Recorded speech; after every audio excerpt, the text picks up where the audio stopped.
Va dans ta chambre! Va réfléchir à ce que tu as fait. Est-ce que ça vous arrive dans votre maison de ne plus savoir où donner de la tête?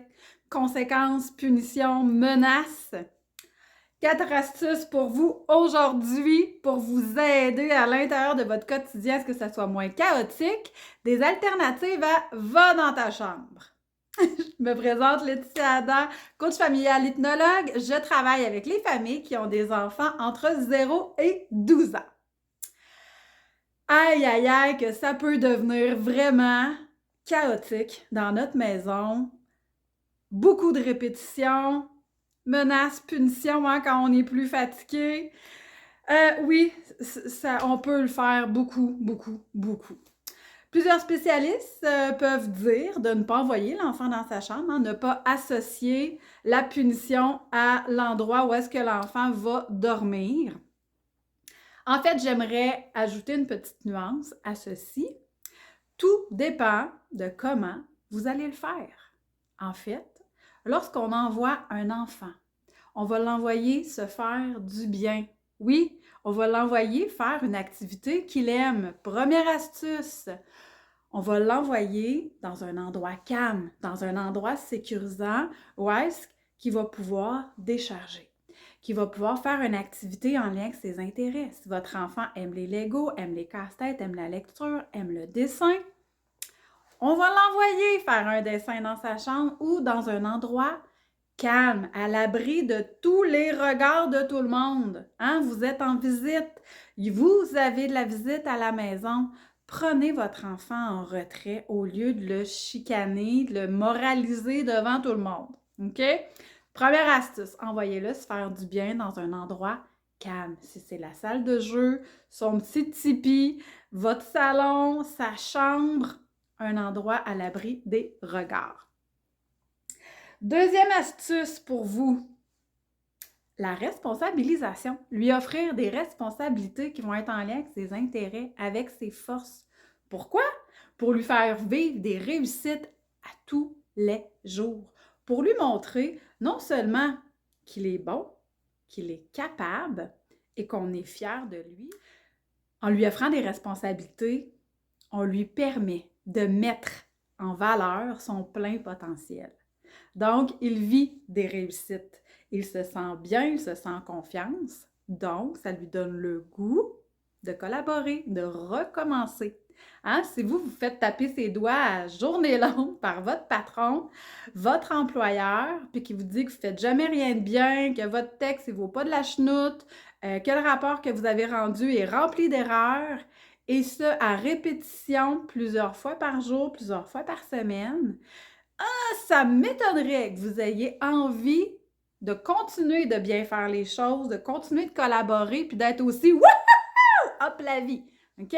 On s'entend là-dessus. Troisième chose, troisième outil pour vous, la verbalisation. Observez votre enfant. On va diminuer tous les endroits où les petits comportements qui vont nous irriter. Donc, au lieu de l'appuyer sur le mauvais comportement de l'enfant, bien, on va venir regarder qu'est-ce qui se passe. Observez le non-verbal, observez votre enfant. Verbalisez l'émotion que vous voyez. Ça se peut-tu que présentement, tu vives une colère ou que tu vives une tristesse? Aurais-tu besoin de mon aide? Le fameux gros câlin. Ben oui, on en parle, on en reparle et on le redit. C'est vrai que ça fait du bien. Comme mon amie Mélanie Bilodeau, là, son fameux câlin progressif. Ben oui, ça fonctionne, c'est vrai. Allez-y progressivement. Ça se peut que quand vous allez lui offrir à votre enfant, que ça fasse pas son affaire, puis qu'il n'en veulent pas de votre câlin. C'est vrai. Donnez-y un petit moment pour qu'il puisse redescendre. Peut-être qu'il est dans le pic de son émotion, puis que tu me tapes ses nerfs. Ça se peut. On revient progressivement vers lui, puis on va lui offrir des solutions en lien avec ses forces et ses intérêts. Donc, on va venir verbaliser l'émotion. On va lui permettre aussi une fameuse décharge. Hein? Quand vous irez voir l'autre capsule vidéo sur mon outil ultime pour gérer les crises, bien, la fameuse décharge émotionnelle, c'est la contraction-décontraction des muscles. Donc, vous pourriez demander à votre enfant de pousser sur un mur. Vous pourriez lui demander de serrer vos mains fort, fort, fort, fort, fort, de faire le petit soldat de bois. On serre les fesses fort, fort, fort. Le but est d'amener le corps en contraction, décontraction pour lui permettre cette fameuse décharge émotionnelle. Mon dernier outil, les fameux 2 choix. Ben oui, prévention. On va éviter la négociation, on va annoncer une consigne claire et on va donner 2 choix à l'enfant pour se rendre à la consigne. Par exemple, pour ranger ses jouets. Alors, tu ranges tes jouets avant ou après ton déjeuner? Tu commences par les blocs ou par les voitures? On le fait ensemble ou tu le fais tout seul? On met de la musique ou on chante une chanson? On fait une course ou, je sais pas moi, on met de la musique? Offrez les 2 choix. Annoncez à l'enfant ce qui va se produire. On va mettre un stop aussi. Donc, tant et aussi longtemps que tu n'auras pas rangé tes jouets, mais c'est plate, tu peux pas aller jouer dehors. Puis moi, ben, je sais que tu aimes ça. Donc, comment on fait ça? L'enfant veut aller jouer avec des amis, puis ben, il n'a pas mangé, par exemple, son repas. Ben, quand tu auras terminé de manger ton repas, lorsque tu auras terminé de manger ton repas, tu vas pouvoir aller jouer avec tes amis. Lorsque tu auras rangé tes jouets, on va pouvoir raconter une histoire.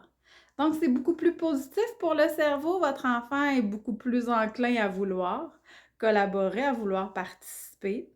Puis, ben, ça se fait un peu plus dans la bonne humeur et dans la détente. Vous souhaitez avoir plus d'informations, vous avez des inquiétudes, des questions, lrcoachingfamilial.ca et nous, on se revoit dans une prochaine capsule.